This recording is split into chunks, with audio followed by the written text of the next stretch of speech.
ఏంది ఎలక్షన్లు అయిపోయినాయి, మళ్ళీ ఇది ఎంత అయిపోయింది, సీఎం అయిపోయినాడు, ప్రధాని అయిపోయినాడు, మంత్రులు అయిపోయినారు, అంతా అయిపోయినాడు, ఇంకా కేతిరెడ్డిని ఇంకా ఏంది చెప్తున్నాడు ఏందని. సరే, ద బ్యూటీ ఆఫ్ డెమోక్రసీ, ప్రజాస్వామ్యం వర్ధిల్లాలని పెద్ద పెద్ద స్టేట్మెంట్లు ఇస్తూ ఉంటాం, అతిపెద్ద డెమోక్రటిక్ నేషన్ అని చెప్పి చెప్తూ ఉంటాం. కానీ ప్రతి చోట కూడా ఏం జరుగుతుంది, ఏం జరిగిందని నేను 2014లో చూసా. దొంగ ఓట్ల ఎక్కించుకునే కార్యక్రమం, దాని మీద విపరీతంగా ఫైట్ చేయడం జరిగింది. తర్వాత దాన్ని ఆధార్ కార్డుతో లింక్ చేయాలని తీసుకున్నారు, కానీ మ్యాండేటరీ కాదు అనేది కూడా ఒక లింక్ పెట్టి తీసుకున్నారు. ఎందుకంటే మనకు అలా దరిద్రం ఉంది. గ్యాస్ సిలిండర్లు కావాలన్నా ఆధార్ కార్డుకి లింకు కావాలా, లేకుంటే ప్రతిదానికి ఆధార్ కార్డుతో ఉండాలి అని చెప్తారు. కానీ ప్రజాస్వామ్యాన్ని నిలబెట్టేది మాత్రం ఆధార్ కార్డుతో మ్యాండేటరీ కాదు అని చెప్పి ఇచ్చినారు. మరి మిగతా దానికందరికీ మ్యాండేటరీ ఎందుకైందో, దీనికి ఎందుకు ఖచ్చితంగా ఇవ్వాలి అనేది మాత్రం మరి ఆదేశించలేకపోయింది. సరే, వాటి మీద దొంగ ఓట్ల మీద అదేవిధంగానే ఇప్పటికీ కూడా ప్రతి నియోజకవర్గంలో 10 నుంచి 20,000 30,000 వరకు దొంగ ఓట్లతోనే ప్రజాస్వామ్యం గెలుపోవటంను డిసైడ్ చేసే పరిస్థితులు ఉన్నాయి. కానీ నన్ను ఎట్లాగో ఎలక్షన్స్ అయిపోయినాయి, ఓడిపోవడం జరిగింది. కానీ దీనికి సంబంధించి ఏ విధంగా ప్రతి ఒక్కటి చోట కూడా ఈవీఎంస్ అనేది ఇప్పుడు పెద్ద క్వశ్చన్ మార్క్. ఏం జరుగుతుంది, ఏ విధంగా అని చెప్పేసి డే 1 ఈ ఎలక్షన్ ప్రాసెస్ అంతా కూడా మనం చూస్తే తప్ప, ఎలక్షన్ ప్రాసెస్ చూస్తే కరెక్ట్ ఎలక్షన్స్కి ఒక వారం 10 రోజుల ముందు, నోటిఫికేషన్కి వారం 10 రోజుల ముందు అక్కడున్న ఎలక్షన్ కమిషన్ మెంబరు గోయల్ అనే అతను రిజైన్ చేస్తాడు. ఎందుకు రిజైన్ చేస్తాడో, ఏ దానికి చేస్తాడో తెలీదు. తర్వాత అంతకుముందు వరకు ఉన్న ఒక చట్టం, ఒక ఎలక్షన్ కమిషన్లో ఒక మెంబర్ని అపాయింట్ చేయాలన్న దానికి ప్రధానమంత్రి, ప్రతిపక్ష నాయకుడు, చీఫ్ జస్టిస్ ఆఫ్ ఇండియా ఈ ముగ్గురు సమక్షంలో ఎన్నుకోవాల్సిన దాన్ని మళ్ళీ ఒక కొత్త చట్టం తీసుకొని వచ్చి ప్రతిపక్ష నాయకుడు, ప్రధానమంత్రి, క్యాబినెట్ సహచరుడు అని పెట్టి తీసుకొని వచ్చి ఒక కొత్త వ్యక్తిని తీసుకొని రావడం జరిగింది. అది మనం అందరం కూడా చూడడం జరిగింది. కానీ ఏం చేస్తారంటే బ్యూటీ ఆఫ్ డెమోక్రసీ, ఏ విధంగా కావాలంటే వాళ్ళ ఆ విధంగా చేయడం జరిగింది. ఈరోజు నేను కొన్ని ఉదాహరణలతో, నేను ఆంధ్రప్రదేశ్ దీని గురించి మాట్లాడితే మీరు ఇట్లా ఓడిపోయినారు కాబట్టి ఏమైనా చెప్తా అంటారు, ఏమైనా మాట్లాడుతూ అంటారు, ఏం అప్పుడు లేదా ఇప్పుడు లేదా అని కూడా మాట్లాడుతూ ఉంటారు. నేను ఇంతకుముందు కూడా చెప్పా, ఏ విధంగా కేవలం ఒకటి మాత్రమే ప్రశాంత్ కిషోర్ ఏ విధంగా చెప్తాడు, కేకే సర్వే అనేవాళ్ళు ఏ విధంగా చెప్తారు, లేకుంటే అశ్విని దత్ అనే అతను ఏ విధంగా చెప్తాడు 160 అని చెప్పేసి. ఎందుకంటే ప్రజల నాడి ఎవరికి దొరకలేదు, అందలేదు అనేది వాస్తవం. అలాంటప్పుడు వీళ్ళు ఏమాత్రం గ్రౌండ్ రిపోర్టు చేయని వీళ్ళకి ఏ విధంగా తెలుస్తుంది. వన్ థింగ్ ఏదైనప్పటికీ కూడా నేను కొన్ని పత్రికల్లో వచ్చిన ఆర్టికల్స్, అదేవిధంగా మిగతా దానిలోకి వచ్చిన ఆర్టికల్స్ని దృష్టిలో ఉంచుకొని మీ ముందు కొన్ని ఉదాహరణలు తీసుకొని రావదలుచుకున్నాను. ఇక్కడ చూసినామంటే తమిళనాడు రాష్ట్రంలో తిరువల్లూరు నియోజకవర్గంలో ఇది పార్లమెంట్ వైజ్గా నేను చెప్తున్నాను,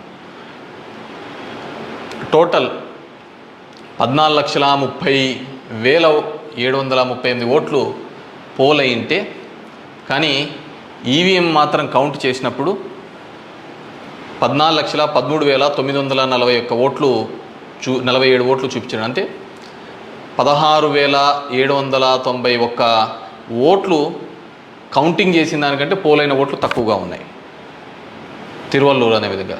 అదేవిధంగా అస్సాంలో చూస్తే 10,760 ఓట్లు తగ్గినాయి.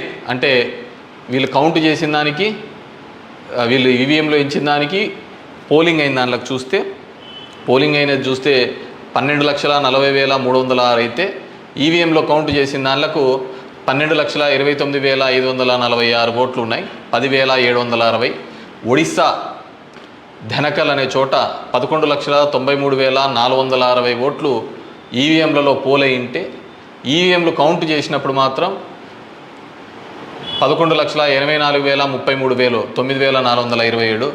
అదేవిధంగా గుంటూరు మన ఆంధ్రప్రదేశ్లో చూస్తే 14,11,989 పోల్ అయింటే కౌంటింగ్ చేసినప్పుడు 14,04,061 ఓట్లు 7,928 ఓట్లు పోలైన దానికంటే ఈవీఎంలలో తక్కువగా కనపడడం జరిగింది.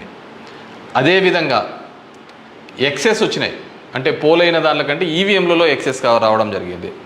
ఆ సంఖ్య చూస్తే అస్సాంలో కరీంగంజ్ అనే చోట చూస్తే 11,36,538 ఈవీఎంలలో పోలైంటే ఎంచే టైంకి 11,40,349 అంటే 3,011 ఓట్లు పెరిగినట్టు కనపడినాయి. అదేవిధంగా ఒంగోలులో చూస్తే ఈ 13,99,707కి కౌంట్ చేసినప్పుడు 14,11,174 ఓట్లు. అదేవిధంగా ఒడిశా దాంట్లో బలాస్పూర్, మధ్యప్రదేశ్లో మండ్లా, అదేవిధంగా బీహార్లో బుక్సర్, ఇవన్నీ చోట పోలైన ఓట్ల కంటే ఈవీఎంలలో పెరిగిన ఓట్లు ఇవి. అదేవిధంగా ఇక్కడ పోలైన ఓట్ల కంటే ఇక్కడ తగ్గిన ఓట్లు. ఇది ఓవరాల్గా కూడా చెక్ చేసుకుంటే వచ్చిన విషయం. రెండో దానికి చూస్తే టోటల్ ఈ విధంగా చూస్తే దేశవ్యాప్తంగా 140 నియోజకవర్గాల్లో ఈ విధమైన ఓటు డిఫరెన్సెస్ జరిగినట్టు మొత్తం దీనిలో ఫామ్ 17C దీనిలో చెక్ చేసిన చోట మనము చూడడం జరిగింది. పైకెత్మ అదేవిధంగా ఈ విధంగా 16,000 ఓట్ల నుంచి ఈ విధంగా చేయడం జరిగింది. మే 25 ఈసీ రిలీజ్ చేసిన దాని ప్రకారము ఒక్క నిమిషం, ఇవన్నీ కూడా చిన్నవి మాక్ ఓటింగ్లలో జరిగినవి ఇవన్నీ అని చెప్పేసి వాళ్ళు చెప్పడం జరిగింది. ఇంకా ఏమంటే ఫామ్ 20 ఇంకా ఇంతవరకు ఆన్లైన్లో కూడా అప్లోడ్ కాలే. మామూలుగా ఇవన్నీ ఆన్లైన్లో అప్లోడ్ కావాల్సిన విషయం. ఎందుకో అవన్నీ చెప్పచ్చు, లక్షల మెజార్టీలలో వస్తున్నప్పుడు ఈ 1000, 2000, 3000 ఎందుకు ఈ విధంగా అని చెప్పేసి నేను దాంట్లో కూడా కొన్ని ఉదాహరణలు చెప్తాను. దీనిలో సంబంధించి చూస్తే మొదటిది ముంబై నార్త్ వెస్ట్ మహారాష్ట్ర దానికి సంబంధించి మొత్తం ఈవీఎంలలో పోలైన ఓట్లు 9,51,580 ఓట్లు మొత్తం పోలైనాయి. కానీ ఈవీఎంలు లెక్కేసినప్పుడు దాంట్లో 9,51,582 ఓట్లు ఈవీఎంలు మాత్రం కౌంటెడ్గా కనిపినాయి. అంటే ఆడ లెక్క చేసిన దానికి దీనిలకు సంబంధించి తేడా కనపడడం జరిగింది. కానీ అక్కడ ఏం జరిగిందంటే శివసేన యూబీటీ అభ్యర్థి డిఫీటింగ్ అమోల్ గజనాన్ అనే అతన్ని 48 ఓట్లతో మాత్రమే అక్కడ ఓడించడం జరిగింది. అదేవిధంగా సెకండ్ కేసులో చూసినాము అంటే జైపూర్ రూరల్లో రాజస్థాన్లో 12,38,818 ఓట్లు ఈవీఎంల ద్వారా పోలైంటే కానీ ఈవీఎంలలో లెక్కించినప్పుడు మాత్రం అది 12,37,966 ఓట్లుగా మాత్రమే చేయడం జరిగింది.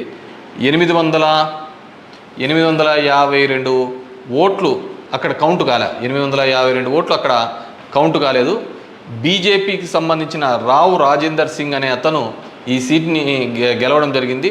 అతను గెలిచిన దానికి మార్జిన్ 1,615 ఓట్లు, 1,615 ఓట్లతో ఆయన గెలవడం జరిగింది. 1,600. కానీ అక్కడ వచ్చిన తేడా 852. ఇది ఇట్లా మారిపోయినా ఇది ఇట్లా గెలిచిందో అంటే ఆ లోయెస్ట్ మార్జిన్. ఎందుకని థర్డ్ కేసు కంకర్ ఇన్ ఛత్తీస్గఢ్ అక్కడ పోలైన ఓట్లు 12,61,103 ఈవీఎంల ద్వారా ఓట్లు పోలైంటే ఈవీఎంల ద్వారా మనకు ఫామ్ 17లో ఇచ్చినప్పుడు ఈవీఎంల ద్వారా ఉండేది. కానీ లెక్కేసినప్పుడు 12,60,153 ఓట్లు అక్కడ కౌంటెడ్ అని 950 ఓట్లు ఆడ కౌంట్ చేయలే, మిస్ అయినాయి. ఎట్లా మిస్ అయినాయో తెలియటంలే, ఎక్కడ కనపడటంలే. దాని ద్వారా బీజేపీకి సంబంధించిన భోరరాజ్ నాగ్ అనే ఇతను గెలవడం జరిగింది. 1884 ఓట్లతో గెలవడం జరిగింది ఇతను. Fourth case Farrukhabad in Uttar Pradesh. 10,32,244 EVM ఓట్లు పోల్డ్ అయితే, కానీ ఈవీఎంలలో చెక్ చేస్తే ఫామ్ 17 ఒక విధంగా ఉంది, దీనిలో చెక్ చేస్తే 10,31,740 ఈవీఎం ఓట్స్తో ఉన్నాయి. 460 ఓట్లు కౌంట్ చేయలేదు. ముఖేష్ రాజ్పుత్ అనే అతను గెలిచినది 2,678 ఓట్లతో. ఇటు గెలుపోవటంలో కంటే మార్జిన్ కంటే అసలు ఈ ఓట్లన్నీ ఎక్కడికి పోతున్నాయి, ఎక్కడికి మిస్ అయిపోతున్నాయి. అండ్ ఈ కేసులలో చూస్తే ఇవి అసలు వీవీప్యాట్లను కౌంట్ చేయాలని, అదేవిధంగా 100% ఇవన్నీ మాల్ ఫంక్షన్గా జరుగుతున్నాయని చెప్పినా కానీ మార్జినల్ ఎల్లరని, అదేవిధంగా సర్ప్లస్ ఓట్లు ఎందుకు వచ్చినాయనే విషయాన్ని ఇంతవరకు కూడా ఎలక్షన్ కమిషన్ చెప్పలేకపోయింది. అదేవిధంగా పార్లమెంట్ వైజ్గా ఎక్కడ తగ్గినాయి ఏ విధంగా అని చెప్పేసి ఇంతవరకు ఒక స్టేట్మెంట్, ఒక రీజనబుల్ స్టేట్మెంట్ కూడా ఇవ్వలేకపోయింది. ఈవీఎంలలో ప్రతి దానిలోనూ కూడా ప్రతి పార్లమెంటుకు సంబంధించి ఈ విధంగా తక్కువ ఎక్కువ వచ్చినట్టు కూడా వాళ్ళు చూపించలేని పరిస్థితి. ఎందుకంటే ఇది గెలుపోవటంలో సంబంధించిన సమస్య కాదు. ఎలక్షన్ కమిషన్ ఇంకా ఫామ్ 20 అనేది అప్లోడ్ కాకపోవడం, ఎలక్షన్ కమిషన్ కేవలం ఒక 10 రోజుల ముందు ఎందుకు అతను రిజైన్ చేసినాడు, ఏ కారణాల వల్ల రిజైన్ చేసినాడు, ఎన్నుకునే పద్ధతిలో పాత పద్ధతిని తీసేసి కొత్త పద్ధతి ద్వారా ఎందుకు ఎన్నుకోవాల్సి వచ్చింది, ఎందుకు మిగతా వాళ్ళందరూ కూడా చాలా అర్లీగా ఇది 400 అని ప్రిడిక్ట్ చేస్తూ ఒక భావన చెప్పడం. మనం టీవీలలో కూడా చూసినామంటే ఆంధ్రప్రదేశ్లో 9:30-10 కల్లా కూడా అసలు కౌంటింగ్లో అనేది ఒక రీజనబుల్కి రానిదే 100, 150, 120 అని ప్రొజెక్ట్ చేసినారు. అసలుకు వైసీపీ సీట్లు 25 కంటే దాటి చూపిలా. అసలుకు మొదట అర్ధ గంటలోనే మొత్తం నియోజకవర్గం అంతా ఏ విధంగా చూపిస్తారు, మొత్తం రాష్ట్రం అంతా ఏ విధంగా రిప్రజెంట్ చేస్తారు.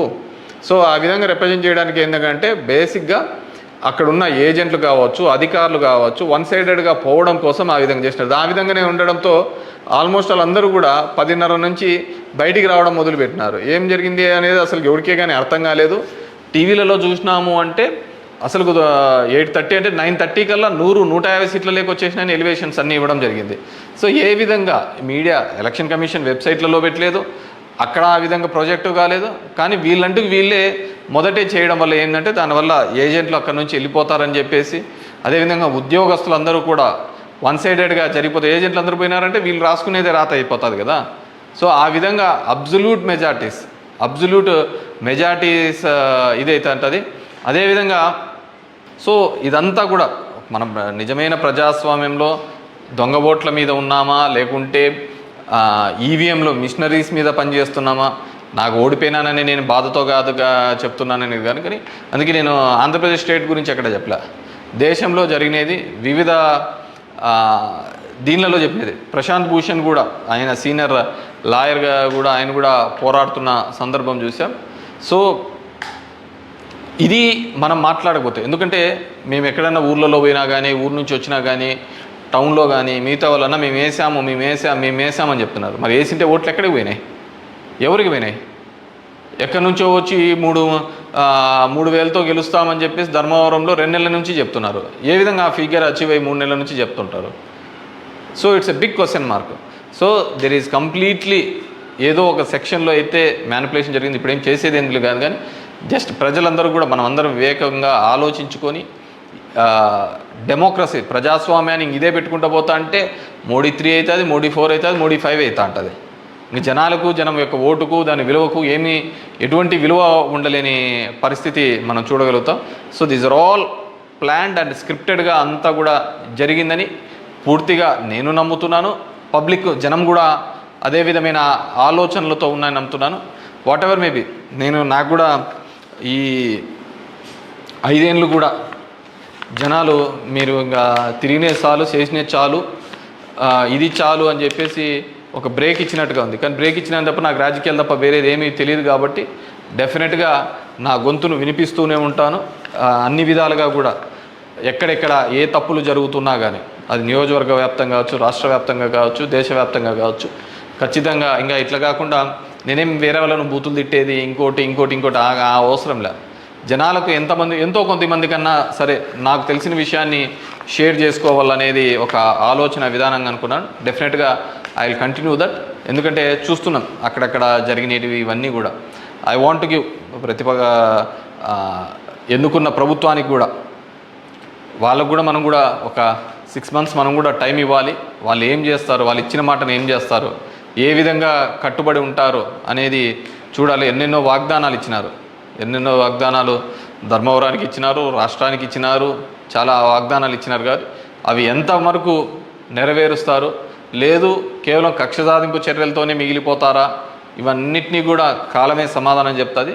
సో అప్పుడు end of the day who is the best అనే పద్ధతికి మనం అందరం కూడా మాట్లాడుకుంటామని చెప్పేసి తెలియజేసుకుంటూ, ఈ ఈవీఎంస్లో జరిగిన ప్రతి ఒక్కటి కూడా మీ దృష్టికి తీసుకొని రావాలనే ఒక ఆలోచన. నాకు తెలిసిన డిఫరెంట్ పేపర్లలో ఆర్టికల్స్ డిఫరెంట్ వాళ్ళు ఇచ్చిన ఇన్పుట్స్ ప్రకారం నేను చెప్తున్నాను.